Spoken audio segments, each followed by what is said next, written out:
Hello and welcome to Roving Report, a program that looks at the Northeast in all its dimension and brings you the changing mood and tenor of the region in all its colors. I'm your host Lumpim Vashum, and the highlights of today's program are: Manipuri players shine at the Glasgow Commonwealth Games.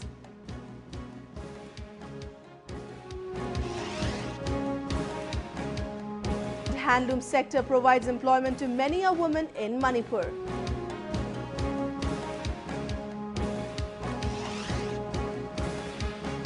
Muslims across the Northeast send out message of peace during Eid.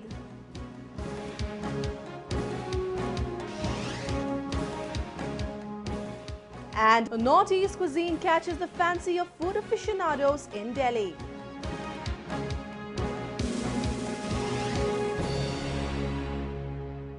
Players from the Northeast have yet again brought laurels for the country. At the ongoing Commonwealth Games in Glasgow, 4 women from Manipur have bagged medals in weightlifting and judo events. While the sportspersons continue to make India proud, the government is now giving special focus on the development of sports in the region. We have a report. Indian players are delivering a commendable performance at the ongoing 20th Commonwealth Games at Glasgow. As always, the players from the Northeast have contributed to the medals tally. While K. Sanjita Chanu and S. Mirabai Chanu bagged gold and silver respectively in 48 kg weightlifting, Sushila Likambam won silver in 48 kg judo and Kalpana Thodam won bronze in 52 kg judo event. Back home in Manipur, the family of gold medalist K. Sanjita Chanu is happy for her success. A resident of Umathel Awang Lekhai under Thorbal district, 20-year-old Sanjita has been taking training in weightlifting at the Sports Authority of India since she was in class 10.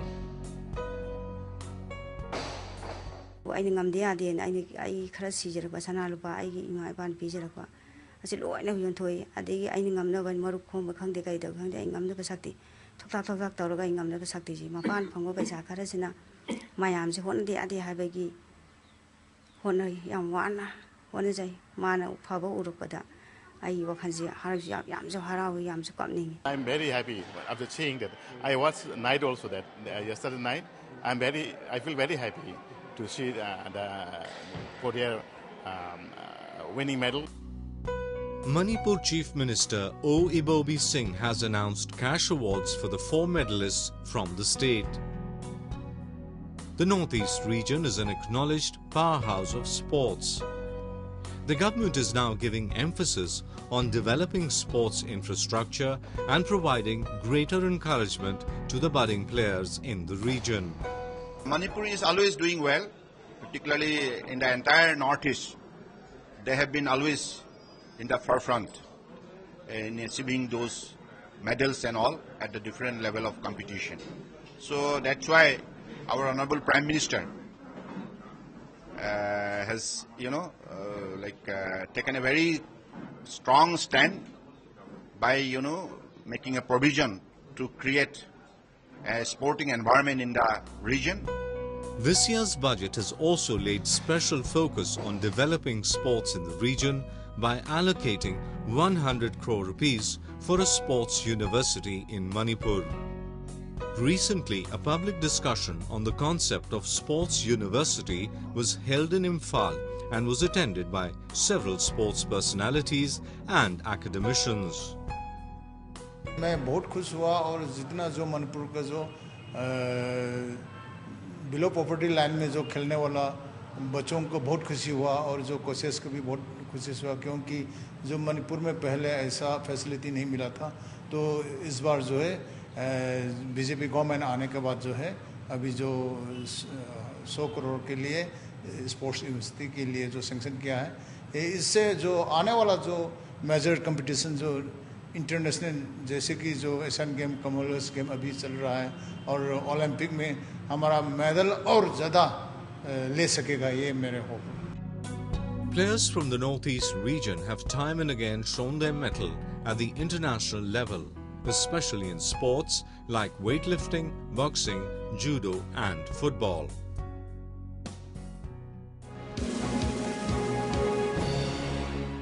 Moving on, the northeastern states have been witnessing a rapid growth in rural and urban areas, especially with the implementation of several government-run schemes.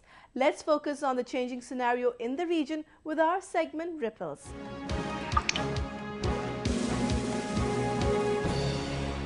Next, we take you to Imphal city in Manipur, where women are earning handsomely by engaging in traditional embroidery work. The credit for this goes to Ranjana Devi, who has been providing training to women in order to make them self-reliant. These women come together every day to learn traditional hand embroidery under the guidance of Ranjana Devi, who runs the popular Ranjana Emporium.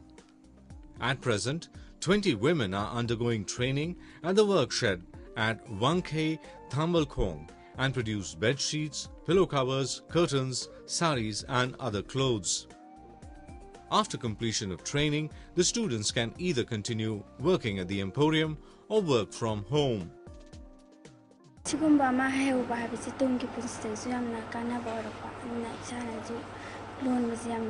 Maramdi yumda study makato thabasu nadre adui mathakta kaidorni sum yumda phamne saadana sum laidubai muta pesa mam chi talhobane hena fagani hena kalle koragani.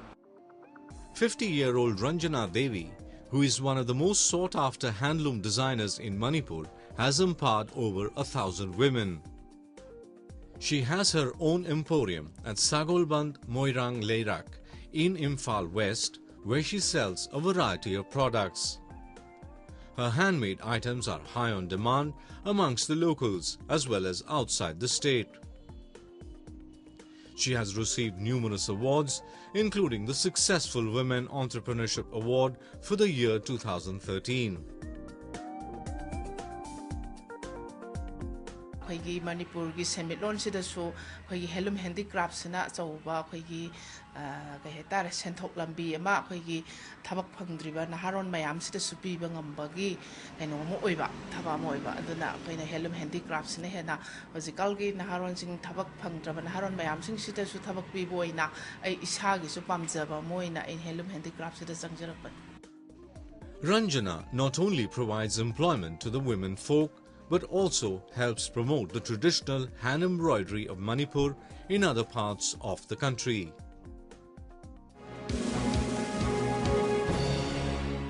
Let us now take a look at some of the events that made news in the Northeast recently.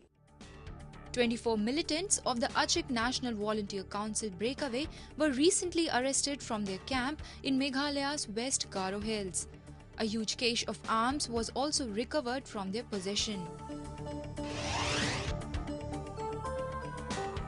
A free camp for underprivileged children was recently organized in Jorhat by World Vision India. The NGO started Life School for Transformational Development program for tribal communities in 2010. As a part of the camp, volunteers train children from the age of 3 to 18 years on the theme of child-friendly community. More than 5,000 children across 15 centers will be benefited by the program this year.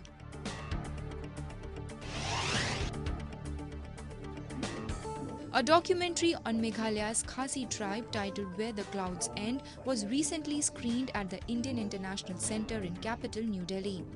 Directed by Van Pranke Dindo, the short film focused on the Khasi identity in the wake of partition. The director also had a discussion session with the viewers following the screening.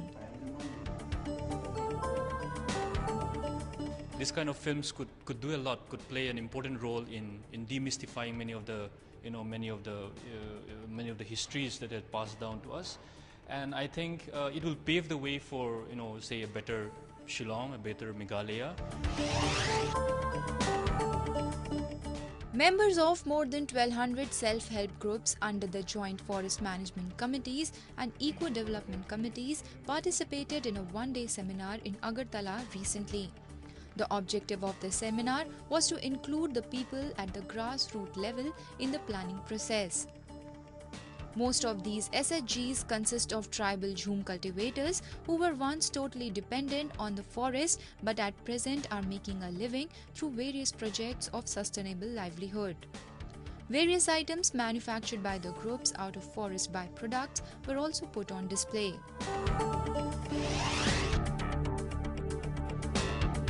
A day-long seminar was recently organized in Guwahati to collect the views of the child welfare committees and other stakeholders in the juvenile justice system with the objective of strengthening the statutory body under the Juvenile Justice Act. Over 100 participants from Meghalaya, Tripura, Sikkim and Assam participated in the seminar organized by ASCPCR in partnership with NCPRC and supported by UNICEF.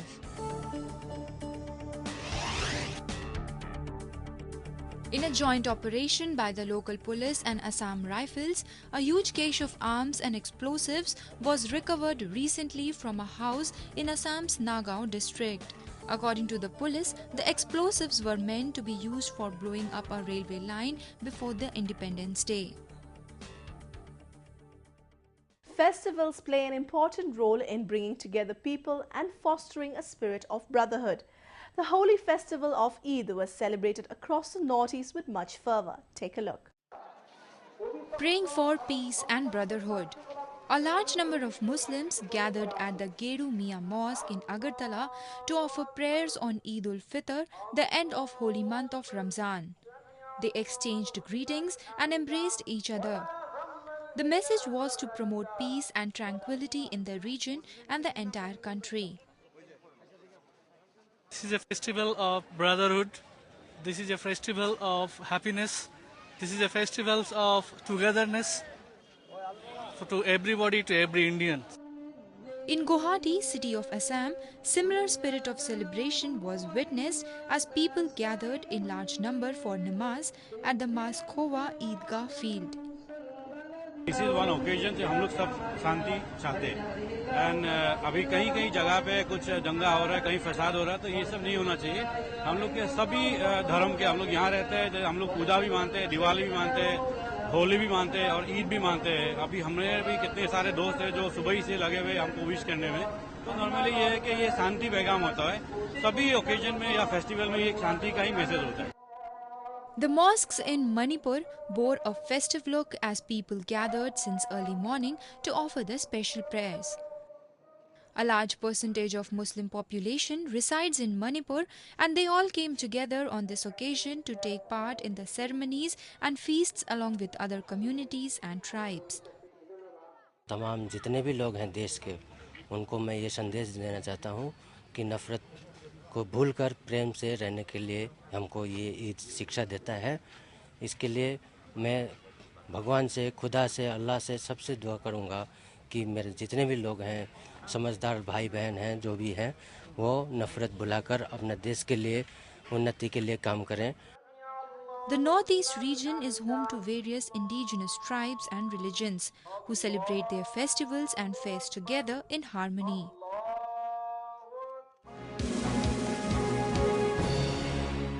Tripura government is taking measures to promote environment-friendly battery-operated rickshaws in the state. It is most likely going to be the first state in the country to provide registration and licenses to these vehicles. We have a report. If you're traveling in Agartala city, try to board an environment-friendly battery-operated rickshaw. In a first-of-its-kind initiative, Tripura will be providing registration and license to these battery-operated rickshaws, a new mode of public transport that is gradually gaining popularity. The Tripura government has framed rules known as the Tripura Battery-Operated Rickshaws Rule 2014 to regulate the movement of these rickshaws in the urban areas. The license will be valid for 3 years unless it is cancelled for the violation of any rules. The registration will be provided once the screening of the applications is completed. We have notified the routes, the routes in which this rickshaw will be allowed to operate throughout our corporation area. These 55 routes have been identified, by the municipal corporation. And so far, we have received 531 numbers of applications from the operators. The four-seater battery-operated rickshaws, locally known as tuk-tuk, have become very popular among commuters in Agartala city since they started operating 6 months ago. A large number of unemployed youth in the state are now earning a decent income through these vehicles. Besides being environment-friendly, the maintenance of these rickshaws is very less and the battery can be charged with electricity at a low cost. এটার বিকল্প হিসেবে battery চালিত রিকশাটা আমরা দেখছিলাম এখন মানে খুব সুবিধাজনক আমিও তো রাত্রেবেলা রিকশা থেকে কম দামেই চলে যাই অনেক সময় অটোটাতে আমাদের খুব লাভ হয়েছে এবং আমরা যেন বেকার ছেলে আছি তা আমরা একটা রুজি রোজগারের একটা পথ পেয়েছি তা আমরা এটা কিনে আমরা দুইটা মানে আমরা টাকা পয়সা একটু রোজগার করতে পারবো এবং আমাদের ফ্যামিলি এবং আমরা একটু আয় উন্নত করতে পারবো এটা আমাদের অনেক সুবিধা লাভবান হচ্ছে The government is now keen on promoting such eco-friendly modes of transportation that can reduce the dependence on fuels.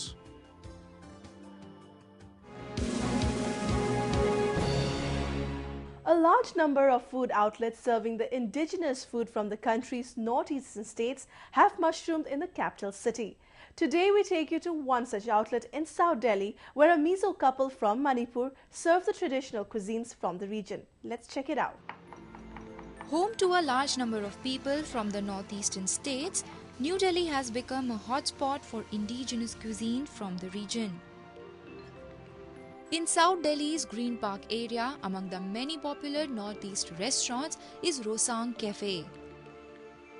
Established in January this year by a Mizo couple, the outlet offers authentic cuisine from all 8 northeastern states. Be it na thongba, a fish curry from Manipur, bai, a vegetable stew with herbs from Mizoram, or dhoni hong, a pork dish from Meghalaya, you will get a variety of northeast food. To bring out all the beauty of the northeast, it may be the people, it may be the food, it may be the culture, it may be anything, music, whatever. So we thought of promoting the entire northeast, so come out to a place like Green Park Extension where there is no parking problem, where even the lowest to the highest ranking people could come very, very easily. The cafe not only attracts northeastern people settled in the national capital, but is popular among Delhiites and other foreign visitors. The food, ambience and settings of Roving attract the customers. I really like the food. I like the variety that there's dishes from all over the northeast, and I especially like the fish dishes. Combine of 7 sisters and 1 brother, and I have never tested other state foods. Like, you know, it's very new to me and it's very interesting and it's very delicious. To give authentic taste of Northeast to the people of Delhi, the food is prepared from organic products, herbs and spices procured from Manipur. Here in Roving Cafe we have people from all parts of the world. You say like, you know, if you come here like regularly you'll see a lot of tourists visiting this place. They found it online and they always like, you know, appreciate the kind of food the Roving is offering. Apart from that, here like 85% of the footfall is from northeasterner. Food plays an important role in connecting people and uniting them.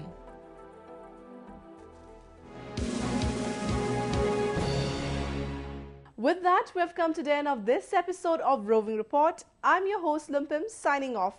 Do send in your feedback and suggestions to roving@anin.com. Goodbye and see you next week.